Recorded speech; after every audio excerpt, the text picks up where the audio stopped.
Good morning बच्चों। 8वीं class की संस्कृत की पाठ्यपुस्तक का नाम है रुचिरा तृतीयो भाग है। जो रुचिरा पुस्तक है वो मिडिल क्लासेज में लगती है, 6ठी क्लास में लगती है रुचिरा प्रथमो भाग है, 7वीं में रुचिरा द्वितीयो भाग है और 8वीं में रुचिरा तृतीयो भाग है।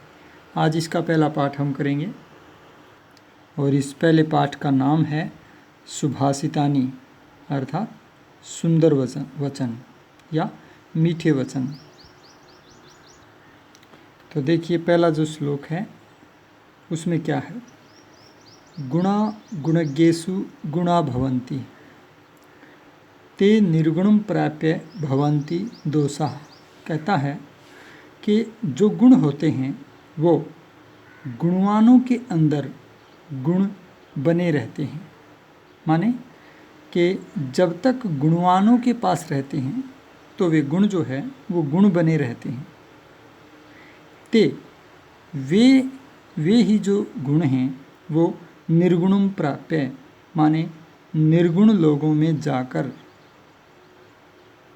भवन्ति दोषाः दोष हो जाते हैं, दोष बन जाते हैं। अर्थात गुण तब तक ही गुण रहते हैं जब तक वे गुणवान व्यक्ति के पास हों। वही गुण जब निर्गुण या मूर्ख व्यक्ति के पास चले जाते हैं तो वे दोष रूप हो जाते हैं, दोष हो जाते हैं। उदाहरण द्वारा समझाया है कि सुस्वादु तोयाः प्रभवन्ति नद्यः। जो नद्यः माने जो नदियां हैं वो प्रभवन्ति उत्पन्न होती हैं।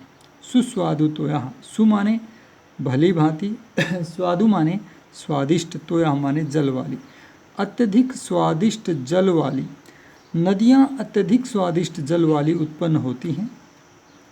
समुद्रम आसाद्य, लेकिन समुद्र को प्राप्त करके या समुद्र में मिल करके भवन्त्यपेयः, भवन्ति जमा में अपेयः, अपेय हो जाती हैं, अपेय हो जाती हैं। अपेय होती पीने लायक नहीं रहती, खारी हो जाती हैं। तो जिस प्रकार नदियाँ पर्वतों से उत्पन्न होती हैं तो बहुत स्वादिष्ट होती हैं, स्वादिष्ट जल वाली होती हैं, लेकिन समुद्र में मिलते ही वही नदियाँ क्या हो जाती हैं, खारी हो जाती हैं। क्यों? क्योंकि समुद्र का पानी खारा होता है, खारा माने चरचरा नमकीन, और जैसे ही मीठे पानी वाली नदियाँ समुद्र में गिरती हैं तो वो भी खारी हो जाती हैं। तो ये संगति का प्रभाव है। इसी प्रकार गुण तब तक अच्छा फल देते हैं, गुण बने रहते हैं। गुण तब तक गुण बने रहते हैं जब तक गुणज्ञों, गुणों के ज्ञाता, गुणों के पारखी या बुद्धिमान लोगों के पास गुण रहते हैं। और ते निर्गुणम प्राप्य भवन्ति दोषाः, वे निर्गुण गुणहीन व्यक्ति को, जो गुण का पारखी न हो अर्थात मूर्ख व्यक्ति को प्राप्त करके वही गुण क्या हो जाते हैं, दोष हो जाते हैं। तो आशा है आपके समझ में आ गया होगा। इसका प्रसंग आपने लिखना है कि प्रस्तुत श्लोक हमारी संस्कृत की पाठ्यपुस्तक रुचिरा तृतीयो भाग है कि सुभाषितानी नामक पाठ से लिया गया है। और इसके अंदर जो है संगत का महत्व बताया गया है, संगति का महत्व बताया गया है, गुणों के पारखी और गुणहीन व्यक्ति के बारे में वर्णन किया गया।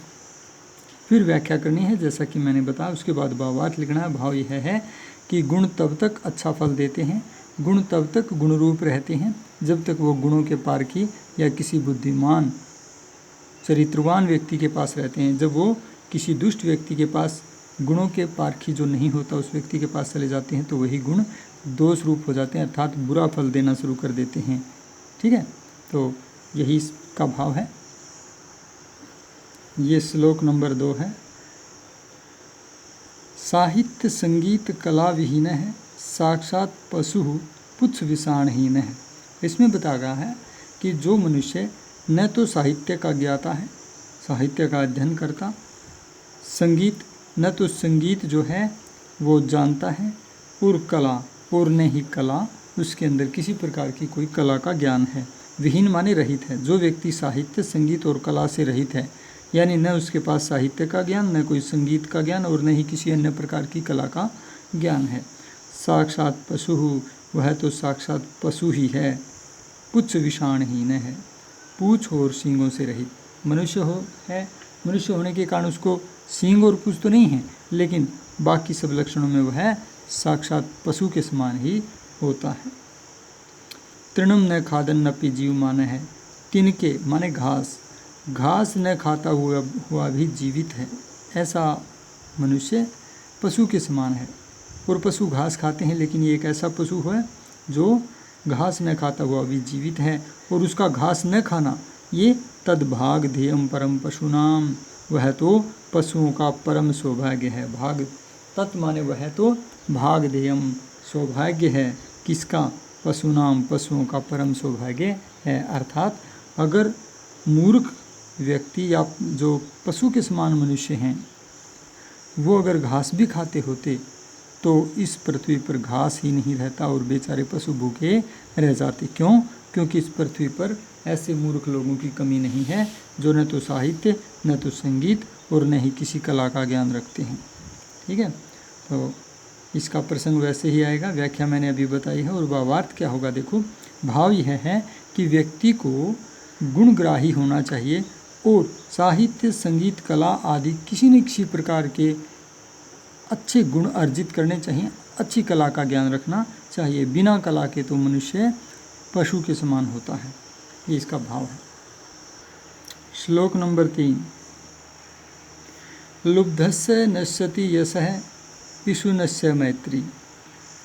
लोभी व्यक्ति का यश नश्यति माने नष्ट हो जाता है और पिशुन माने होता है चुगलखोर। पिशुनस्य षष्ठी विभक्ति लग गई है तो हो गया चुगलखोर की मैत्री नष्ट हो जाती है। लोभी का यश नष्ट हो जाता है और चुगलखोर की मैत्री नष्ट हो जाती है। नष्ट क्रियस्य कुलम। देखिए यहाँ मैं को हलंत था और आगे था अर्थ परस्य, तो अर्थ परस्य का ए मैं में मिल गया तो यहाँ पर मैं हलंत रहित हो गया। देखिए नष्ट क्रियस्य, नष्ट हो गई है क्रिया जिसकी, यानी आलसी आदमी जो है उसका कुलम, कुल नष्ट हो जाता है। अर्थ परस्य धर्म है और अर्थ माने धन होता है, अर्थ पर होता है धन चाहने वाले का धर्म नष्ट हो जाता है। यानी आलसी व्यक्ति, निष्क्रिय आदमी का कुल नष्ट हो जाता है और धन के लोभी व्यक्ति का या धन चाहने वाले व्यक्ति का धर्म नहीं रहता। विद्या फलम व्यसनी न है। व्यसनी आदमी का विद्या का फल नष्ट हो जाता है। व्यसनी होता है बुरी लत का आदि, जैसे शराब, स्मोकिंग, तो ये सब जो है ऐसी किसी भी बुरी आदत का जो आदि है उसकी विद्या का फल नष्ट हो जाता है। और कृपणस्य सौख्यम, कंजूस का सुख नष्ट हो जाता है। कंजूस आदमी का सुख नष्ट हो जाता है क्योंकि कंजूस थोड़ा सा खर्च होते ही चिंता में पड़ जाता है, उसका वो कभी सुखी नहीं रह पाता, तो कंजूस व्यक्ति का सुख नष्ट हो जाता है। राज्यम प्रमत्त सचिवस्य नराधिपस्य च, कहता है प्रमत्त सचिवस्य नराधिपस्य च। और उन्मादी मंत्री वाले राजा का या मूर्ख मंत्री वाले राजा का, यहाँ लापरवाह भी कह सकते हैं प्रमत्त को। लापरवाह सचिव माने मंत्री, प्रमत्त माने लापरवाह, लापरवाह मंत्री वाले। नराधिप होता है लोग, नराधिप, नर माने मनुष्यों का, अधिप माने राजा, तो मनुष्यों का राजा तो राजा को ही कहते हैं हम, तो राजा का, यानी कि लापरवाह मंत्री वाले राजा का राज्य माने राज्य नष्ट हो जाता है।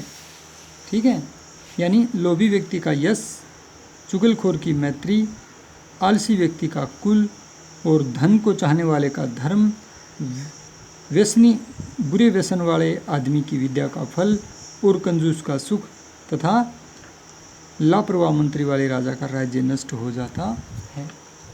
तो इसका भावार्थ क्या लिखोगे?